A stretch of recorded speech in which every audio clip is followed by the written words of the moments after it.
Thank you, ladies and gentlemen. May please be seated. We now request the Additional Chief Secretary to Government, Home Prohibition and Excise Department to deliver the welcome address.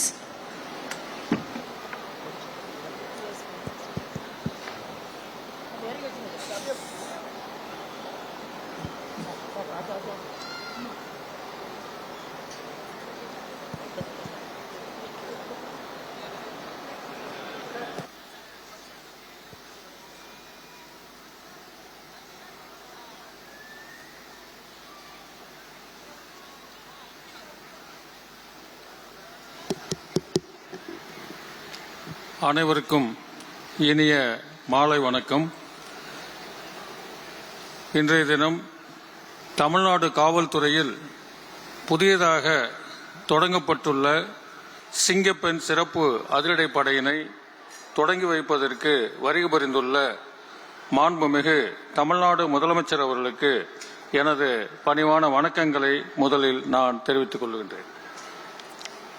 மேலும் இந்நிகழ்ச்சிக்கு வருகை புரிந்துள்ள மாண்புமிகு அமைச்சர் பெருமக்கள் மற்றும் மரியாதைக்குரிய சட்டமன்ற உறுப்பினர்கள், மரியாதைக்குரிய தலைமை செயலாளர் அவர்கள், காவல்துறையினுடைய தலைமை இயக்குநர் அவர்கள் மற்றும் காவல்துறையில் உள்ள மூத்த காவல்துறை இயக்குநர்கள் மற்றும் கூடுதல் இயக்குநர்கள் மற்றும் காவல்துறை தலைவர் அவர்களையும் மற்றும் அனைவரையும் இந்த நிகழ்ச்சிக்கு நான் அன்போடு வரவேற்பதிலே பெருமகிழ்ச்சி அடைகின்றேன். மாண்புமிகு முதலமைச்சர் அவர்கள் இந்த அரசு பொறுப்பேற்ற முதல் நிகழ்ச்சியிலேயே கையெழுத்திட்ட 3 முக்கியமான கோப்புகளிலே பெண்கள் பாதுகாப்புக்காக தனிப்படை உருவாக்கப்படும் என்ற அவர் கொடுத்த வாக்குறுதியை அன்றைய தினமே நிறைவேற்றி அந்த கோப்பிலே கையெழுத்திட்டார்கள். அதற்கான அரசாணையும் அன்றைய தினமே வெளியிடப்பட்டது. அதேபோன்று மாண்புமிகு முதலமைச்சர் அவர்கள் பதவியேற்ற பிறகு ஆய்வுக்கென்று எடுத்துக்கொள்ளப்பட்டதும் முதல் கூட்டம் நடைபெற்றதும் பெண்கள் மற்றும் குழந்தைகள் பாதுகாப்புக்கான ஆய்வுக் கூட்டம்தான். ஆகவே தமிழ்நாட்டிலே இந்த பிரச்சனையை முடிவுக்கு கொண்டு வருவதிலே மாண்புமிகு முதலமைச்சர் அவர்கள் உறுதியாக இருக்கின்றார்.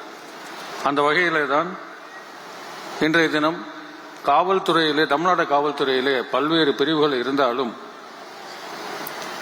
பெண்கள் பாதுகாப்புக்காக ஒரு மிகப்பெரிய பிரிவை பல்வேறு கட்டுமானங்களுடன் உருவாக்கி அதனுடைய நோக்கம் தமிழ்நாட்டில் உள்ள அனைத்து பெண்களும் பாதுகாப்பாக இருக்க வேண்டும்.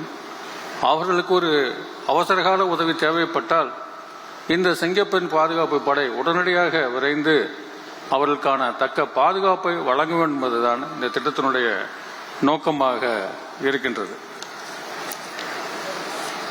இந்த சிறப்பு படை பல்வேறு இடங்களில்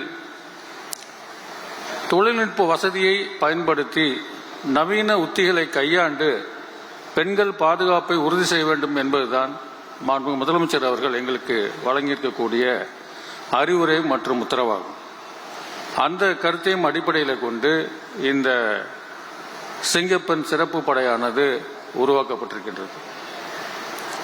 ஒரு நாட்டினுடைய வளர்ச்சி என்பது பொருளாதார வளர்ச்சியை தாண்டி சமூக ரீதியாக எடுத்துக்கொண்டால் பெண்கள் மற்றும் குழந்தைகளுடைய பாதுகாப்பும் வளர்ச்சியை வைத்துத்தான் பொதுவாக மதிப்பீடு செய்யப்படுகின்றது. அந்த வகையிலே இன்றைய தினம் காவல்துறை இயக்குநர் அவர்கள் இந்த சிறப்பான நிகழ்ச்சியை மாண்புமிகு முதலமைச்சர் அவருடைய தலைமையின் கீழ் அவர்கள் துவக்கி வைக்கக்கூடிய இந்த நிகழ்ச்சியிலே ஒரு சிறப்பான கம்பீரமாக அணிவகுப்பை நாம் பார்த்தோம். சுவாமி விவேகானந்தர் அவர்கள் சொல்லுவார்கள், ஒரு சமுதாயத்திலே ஆண்களும் பெண்களும் ஒரு பறவையினுடைய 2 சிறகுகளை போன்றவர்கள். இந்த 2 சிறகுகளும் சரியாக செயல்பட்டால் தான் இந்த பறவை பறக்க முடியும். அதுபோன்று தான் நம்மளுடைய சமுதாயத்திலே பெண்களுடைய பாதுகாப்பும் மிக மிக முக்கியம் என்பதை உணர்ந்து மகாகவி பாரதியின் வரியில் கேட்டு நேர்கொண்ட பார்வை நிமிர்ந்த நன்னடையும் என்ற பாரதியின் வரியில் கேட்ப இன்றைய தினம் இந்த சிங்கப்பெண் பாதுகாப்பு படையை மாண்புமிகு முதலமைச்சர் அவர்கள் தலைமையிலே துவக்கி வைப்பதில் தமிழ்நாடு காவல்துறையிலே ஒரு சரித்திரம் படைக்கும் என்பதிலே நம்பிக்கை இருக்கின்றது. பெண்களை பாதுகாக்கும் என்ற உறுதியிலே நாங்கள் அனைவரும் இருக்கின்றோம். இந்த நிகழ்ச்சியிலே கலந்து கொண்டு இந்த சிறப்பு படையை துவக்கி வைத்த மாண்பு முதலமைச்சர் அவர்களை மீண்டும் ஒரு வரவேற்று இந்த நிகழ்ச்சியிலே பலனுடைய உங்கள் அத்தனை பேரையும் ஊடக நண்பர்கள் அனைவரையும் இந்த நேரத்திலே வரவேற்று அமைவதிலே பெருமையடைகின்றேன். நன்றி, வணக்கம். நன்றி ஐயா. 1,30,00,000 மனங்களை வென்ற தந்தை டிவி யூடியூப் சேனல். தவிர்க்க முடியாத தம்ப்நெயில், கலக்கலான கான்டென்ட்ஸ். நீங்களும் இந்த குடும்பத்தில் இணைய இப்பவே சப்ஸ்கிரைப் பண்ணுங்க. அசுரபலம் கொண்ட எங்கள் டிஜிட்டல் கரங்களில் உங்கள் விளம்பரங்களை சேர்க்க வாட்ஸ்அப் பண்ணுங்க. 8939888838. Email advttv@dttv.in.